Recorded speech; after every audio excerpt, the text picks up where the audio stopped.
Right, hi guys, my name is Tara Pratt, and for EDN 509 research presentation, I'll be focusing on gifted and the talented.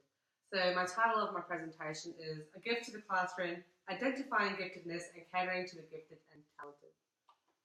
Alright, so the key concepts that I want to cover for this next 40 to 60 minutes are the preconceived notions you have, what the actual definition of gifted is, and should be talented as well, both the definitions, the characteristics, the different profiles, and the challenges faced by these different profiles. And then I want to have a look at this framework. I think it's Dye's essential tenets of giftedness. And then we're going to do an activity together where we create strategies for creating these students. Before we begin, I want you guys to choose 5 words you associate with a gifted student, and then I want you to tell me why you've chosen those words. I'll give you some time to think about it. A minute, 30 seconds. Okay. Okay. Put them down so I remember them. So what's the first thing that pops into your head? Talented or intelligent. Intelligent? Yeah. Maybe like, very. I was like smart, talented and gifted, smart. Funnily enough, I think of, maybe it's sexist, but I think of guys before girls. Why is that? I don't know. Just something that I think of as talented and gifted. I don't feel that way at all. How? That's a bit Okay, of a can maybe of it is worms. sexist. I think it's because I was in a talented and gifted group. I was in the majority. And majority of it were male, yeah. Okay. I think that's why. I'm not sexist. No, it's just okay. That's fine. So 5 things, because that's it. Just smart. Smart. What would they look like? What would a gifted student look like to you Me. in a classroom? Sorry. In many ways, you do get the impression of like a nerdy student. Yeah, so definitely. maybe glasses and the usual stereotype.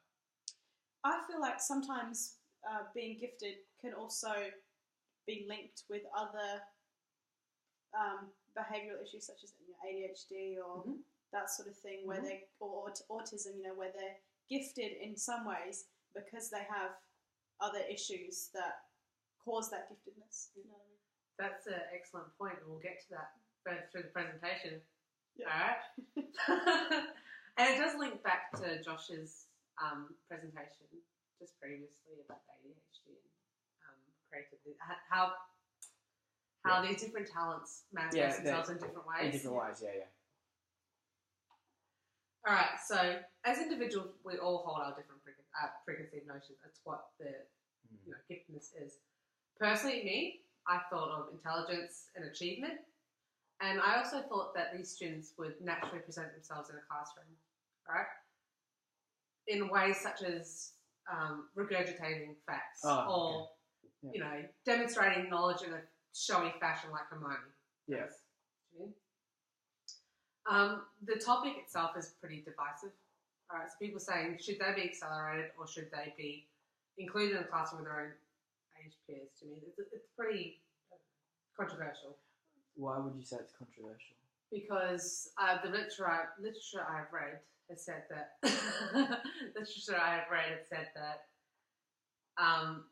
socially, do they profit from being put up?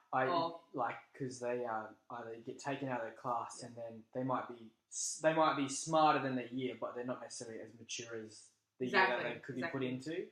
And well, I agree with that. I as far as it can be a social issue. And we'll actually get through that through the presentation. All right, so pre-service teachers, especially us new generation, we might hold egalitarian views to what giftedness is, which results in homogeny and viewing acceleration as unnecessary. All right, so there's this saying that every child is gifted in its own way, and it's true to an extent, but it also tends to trivialise giftedness and talentedness. Do you understand what I'm saying? Yep. So the gifted students also account for approximately 10% of the student population.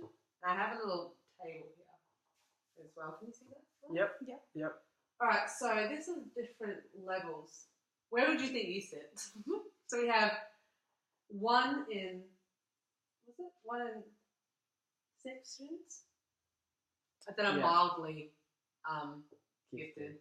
Prevalence 1 to 6 to 1 to 40. Yeah. Where do you think you sit? Moderately, highly, exceptionally, profoundly? I'm just curious. I probably put myself at moderately, just because I was always at the very top of the class in most of my subjects. Not always at the top, but like at least in the top 3 in pretty much every subject I did. Mm-hmm. But I don't know. I wouldn't say I'm a 1 in 1,000 kind of person, so I just go for moderately. Is it relevant to like? You might not know. Sorry, but is this chart sort of like relevant to like school? No, sorry, I should have explained it. This is more just IQ. This is IQ. Sorry, I didn't. Yeah, no, that's right. If it's on IQ, this is purely IQ. If this is purely IQ, then I would be moderately, maybe highly pushing it. I don't think I actually better than you in school. You do, and you consider yourself moderate. Yeah, so you can't be high. Alright, fine, I'll put myself moderate. Let's all just be like... Moderate. Alright. Okay, yeah. Good. So this is... Alright, so the definition I want to give you is from Francois Gagné. Gagné. So giftedness is an innate ability which shows up with little or no systematic training or development, whereas talent is a developed ability. Alright? So this can be developed by support, systematic training, teaching, and home/school input. Alright, so their combination together, giftedness and talent, usually leads to outstanding performance. Right? So having giftedness on its own may not result in a positive outcome for a particular student. Yeah. Alright, so the reason why it's so important to identify these students is because those students who are not engaged in the curriculum are at risk of underachieving, disengaging with the curriculum and content, masking their abilities, becoming socially and emotionally isolated, which we touched on briefly, and they develop poor self-esteem and adopt inappropriate behaviours due to boredom or resentment. Right. And we'll see these issues in the different the profiles that I'll show you in the next slides. Right. So the 6 different profiles of the gifted and talented,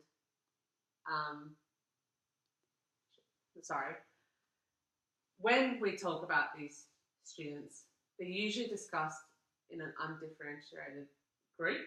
Yeah. And when they are talked about it tends to be on the basis of differences in intellectual abilities, talents, or interests, rather than a composition of these factors as well as behaviours, feelings, and needs. So you mean to say that students are kind of gifted and talented students might be say, well, that talented at English or they're talented in math, or that one's smarter than that one, but not as far as like emotionally, or is that what you mean? Yes, it has to be like a full inclusive thing. Yeah. Sorry, I should explain that. No, it was right. You got it. Yeah, I understand.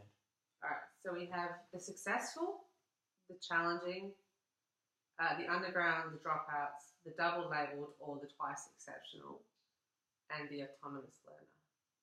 All right. I think I'm speeding through this, am I? Right. Okay. So the successful makes up 9% of the gifted and talented. Right. So these are the types of students who listen closely to their parents and their teachers, and they kind of adhere to what these people in authority want. They pander to them, if you know what I mean. So after discovering what works in a particular environment, they kind of adapt their behaviours to suit that. So I think about myself, I'm definitely this type when I was at high school, because I had 2 teachers. Year 11, I had a teacher who taught from a very feminist point of view and sexism. She was really passionate about those issues. So I would write in that kind of point of view whenever I write an essay. And then next year, I had a male teacher who was very psychologically inclined. He loved talking philosophically and psychologically. So I kind of adopted my writing to that, even though I had no, kind of learn anything. Like that wasn't really my opinion. I was only writing it to get those grades. Yeah. So I don't know if that was more detrimental to my learning. So. All right. So sorry. No. I was, I agree that I've seen a lot of kids like that in classes, and I don't know if I'd fit in this category or in other categories, but I definitely know that I changed my writing because of my teacher. Mm-hmm. Would you say you're the same? Yeah, I can actually think of a specific example where in year 11 literature, I had a teacher who liked incorporating creativity and metaphors into essays, even if it was a bit flowery or a bit, in hindsight, a bit stupid.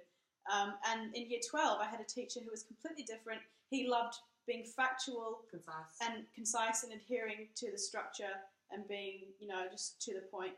And I tried at the start of the year to include what I had done the previous year about being a bit flowery and metaphorical, and I just got trashed in my first essay. I got marked down really hard. So I learned quickly that you have to write and present your work in different ways to get different marks from different teachers. So that's exactly probably the same experience I've had. Yeah. Like word for word, basically. Yeah. So thinking about this. Yeah. What matters to these students is achievement and recognition. All right, so these are the kind of students that will rarely display inappropriate behaviour, and they'll get a lot of merit certificates, a lot of awards, a lot of recognition. Sorry, my dog's on the way. So type 1s often become bored with school and learn to use a system in order to get by with as little effort as possible. All right, so they, so rather than pursue their own interests and goals in school, they tend to go through emotions of schooling and seeking structure and direction from instructors. They are dependent upon parents and teachers, and they fail to learn needed skills and attitudes for autonomy, but they do achieve. So you have these students who end up as adults who lose their creativity and their autonomy, but they're still functioning. But they were good. They were good in school, but because they just pandered to the particular teacher, they never. Sorry, is that right? Like they never excel. Yes. Yeah. Okay. Do you understand what I'm saying?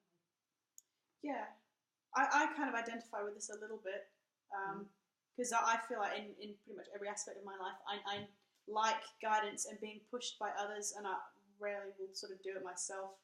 But that's because that's what it was like in school. I'd always follow instructions. I'd never really think for myself, so I don't have that autonomy that, Did you find you changed a little bit when you went to uni? Got to uni? Your learning style? Yeah, well, I'll say in some ways I identify with this, but not overall. I don't think this is. I mean, we'll see as we go through the different profiles. But I feel like at uni, it's not the same as school where you're actively being pushed and guided in school. In university, it's completely up to you when you study, when you go in. If you don't want to go in one day, you don't have to.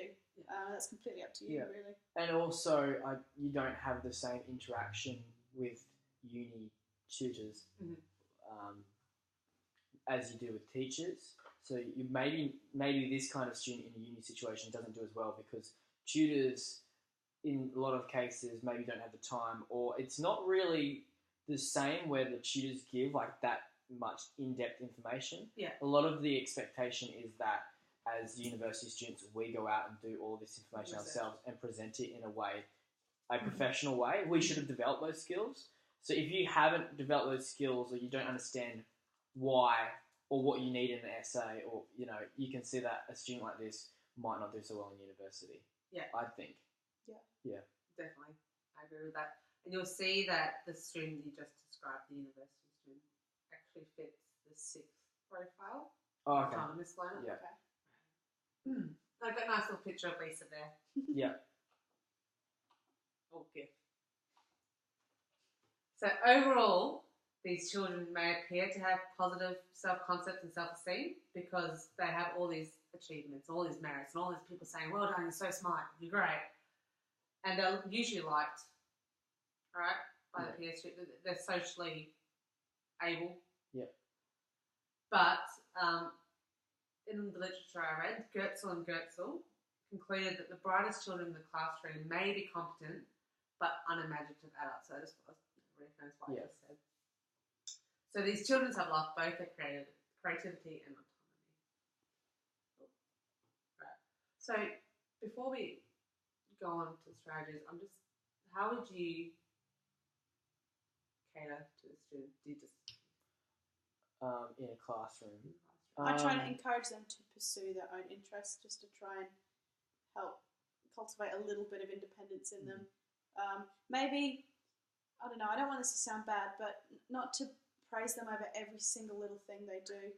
Yeah. To sort of learn to ration it for when it's really deserving, but not to overuse it so that they start becoming dependent on just the praise. On the extrinsic motivation. And I would say, in relation to my subject area, there is scope to give assignments that are more subjective rather than objective. So, like, if giving someone like this a creative writing piece, they might, where the right answers aren't clear cut and it's based on imagination and your ability to sort of like weave a story together, maybe a student like this might not do as well, and you can sort of point out the reasons why they're not doing as well. Mm-hmm.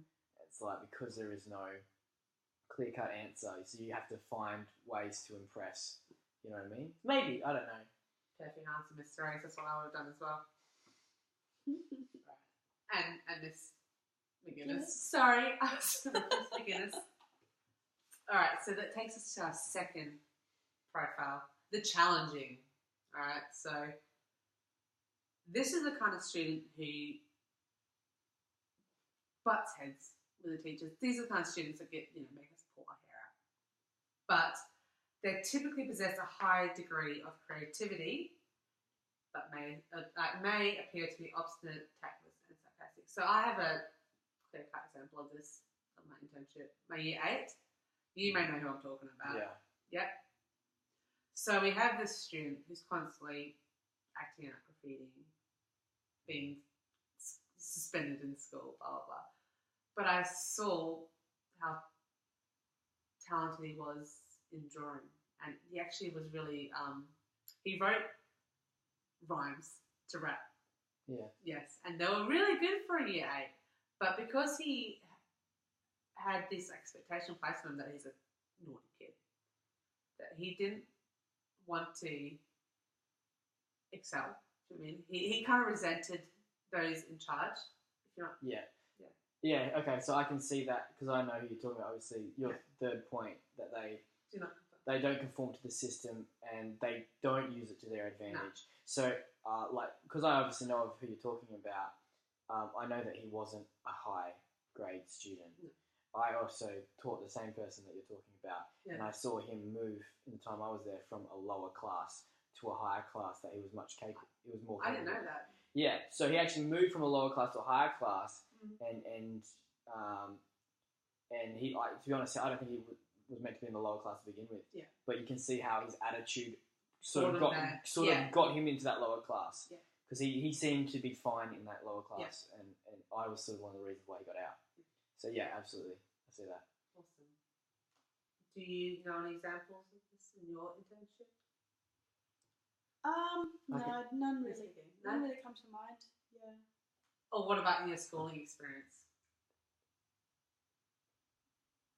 Yeah. No. All right. So unlike the successful, they don't receive much recognition at all. All right. So they also tend to come from, like, this is generalized, but they tend to come from like an environment that involves conflict or violence to an extent. So these are the ones whose their first reaction is to lash out, is to blame everyone else. Yes? That is that still recording? It's logged out. Did it just do that? Is